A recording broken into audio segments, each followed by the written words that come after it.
I have a problem. I spend money. That is my problem. I can go to the bathroom and risk not having something to wipe my ass, but my skincare is plethora. Hello and welcome. My name is Shawnee Tran and I am a licensed professional clinical counselor. And today we are getting into it, ADHD and impulsive spending.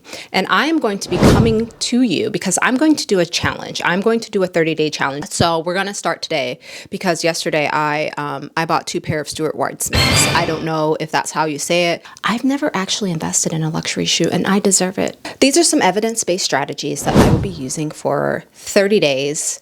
And I want you to be on this challenge with me. So here's the thing about the ADHD brain. We lack dopamine. Seek it out just to feel baseline normal. On top of that, future planning. For me, and for some other neurospicy people out there, we can struggle to connect that buying this now means that we won't have money later. So sometimes while I click buy now, I also like to say my affirmation, money comes to me easily. Executive functioning can impact working memory. So what does that mean? Sometimes we forget that we have similar items. Executive functioning also impacts our emotion regulation. So sometimes we shop when we feel uncomfortable. Have you ever had a really, really shitty day and it's giving treat yourself? Treat yourself. Add to cart, dopamine. Buy now, dopamine. That shitty day is just a little bit better. Even if now your bank account is sitting at $2.46. Let me talk about time blindness when it comes to the context of impulse spending and buying money. We'll check the credit card bill later. The future feels abstract. But let's say your bank account is sitting at $2.46, like I said earlier, and then you charge it to your credit card. That feels abstract because eventually I will get paid and I will eventually pay the credit card. Like, we don't even need to look at it. Our ADHD brains are constantly seeking stimulation, novelty, new things, instant gratification. I can be in a store, say TJ Maxx, and I can sometimes walk away, get in the car and feel like a baddie against my ADHD. Like, yeah, I did that shit. I didn't buy it. But guess what? It's perseverating. I'm sitting there on my couch watching TV. Oh my gosh, that makeup vanity that I thought that I wanted and I was able to not get it. Wow, look at this girl in this TV show putting on makeup and her makeup looks good because she can look into the makeup vanity and actually see where to put the makeup.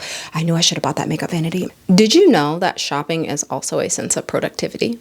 Because you're doing something. Here's the piece that has impacted me the most. Distraction from boredom. Boredom gonna fuck around and make me miss my mortgage.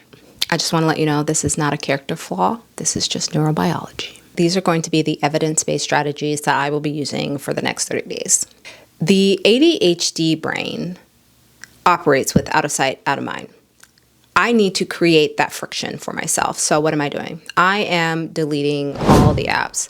We ain't having Amazon. We ain't having Shein. We ain't having Ulta. We ain't having Saks. We ain't having Off Saks. We ain't having Nordstrom Rack. We ain't having Nordstrom. Deleting all the apps. And I'm going to take it a step further because I've done that where I just delete the apps. But that don't stop me because I have no problem entering www.nordstromrack.com. So now I have created in my phone where I actually block those websites. Now, you might be thinking, what about Amazon? Because I thought about this because I do have things on subscribe and save that I get from my house on Amazon that I need to keep. So I have decided that Amazon only stays on my laptop, which is in my office, like not even my main Mac, the laptop in my office, because I use the main Mac for work. Sometimes I fuck around. I'm like, oh, I'm doing notes. Client mentioned this book that they were reading to help with their mental health. Oh my gosh, let me go to Amazon and check out that mental health book that they've been reading. Let me go ahead, add to cart. You know what? Amazon makes a suggestion. Hell yeah, I need a new table. What I also stopped doing is unsubscribing to all those emails. Nordstrom, you don't need to contact me. I'm going to contact you. The next strategy is dopamine replacement. I can't just stop shopping because my brain needs dopamine. So I have to replace it with something. And what I've really been working on throughout leading up to this 30 days of no shopping is what actually brings me great joy. And not even great joy, but what can I find myself doing and not thinking about other things? I have decided exercise is one of them. I recently bought a Peloton. It's out there. On top of that, I also have this workout machine, the Amp, and exercising, I am in the zone. I recently got back into sewing. I have some clothes that haven't been fitting me, and in not spending money, the other night I was sewing, and I shit you not, for an hour, I was just locked in. I also have taken it a step further, and I need to tell my friends, like, hey, don't make any suggestions, don't send me any links. If I ask, just ignore me, bitch. The next thing is visual goals. I love Notion. I stand by Notion, and I love having things in like a list.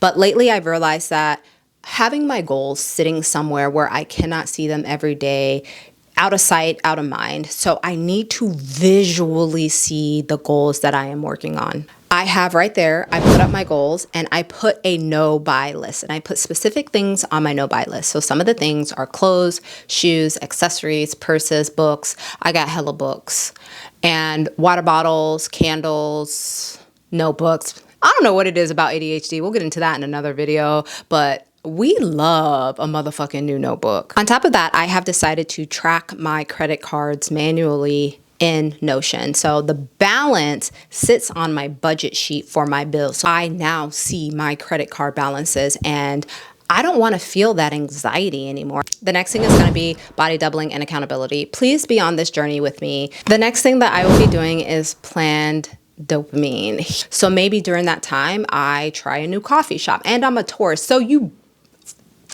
ain't even an option. Are you fucking kidding me? You know it's at my door right now. I ordered $125 in pizza dough. And if you don't know who I am, then you don't know why I did it. I grew up in Italy, Sicily, Italy. What does that mean? Pizza to me is mwah, chef's kiss. It's different. Neapolitan.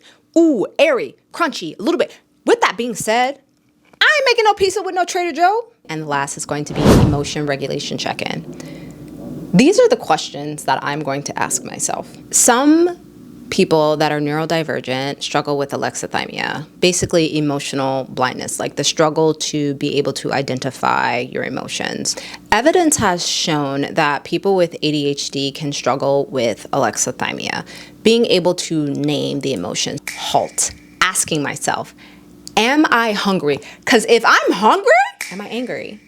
I feel that sometimes I struggle in labeling the anger emotion because of the stereotype that has been placed on me as a Black woman. So I often feel like I will steer away from trying to label myself as feeling angry because I don't want to come off that way. But if I'm being honest, a bitch be angry. Am I lonely? That's a big one for me, because here's the thing that I learned in therapy in 2025 is that my loyalty is different, and I have a tendency to show up differently in my friendships than other people, and then expect the other people to meet me where I'm at. And that's not okay. That's not an expectation to have. And so I have often found that I shop to not feel lonely. Ain't that a bitch? I don't mind being lonely and looking good. I can't be looking like a busted, raggedy ass bitch lonely. You know what? I'm starting to think a lot of these might be fucking tourist traits. Am I tired? Am I tired? When I was in conflict with my girlfriend, I was tired. Because if I'm tired, the easy solution is a very, very Taurus solution. Fucking go take a nap. I want to be very clear on something. If I slip up, that does not mean I am a failure. That does not mean I am a failure. It just means that the strategies that I am using are not working, and I want to work with my brain, not against it. ADHD brains are not wired for perfection. We are wired for novelty, creativity, stimulation, and if we're being honest, immediate rewards. I'm nervous, I'm excited, I feel really good, but I'm also very curious. And I'm thinking about approaching my healing this way because what if I get curious instead of critiquing myself, blaming, spiraling? What if I get curious and try to understand? And honestly, I guess this is healing. I want to thank you so much for watching and sticking around. I appreciate you, and you know where to find me on the internets.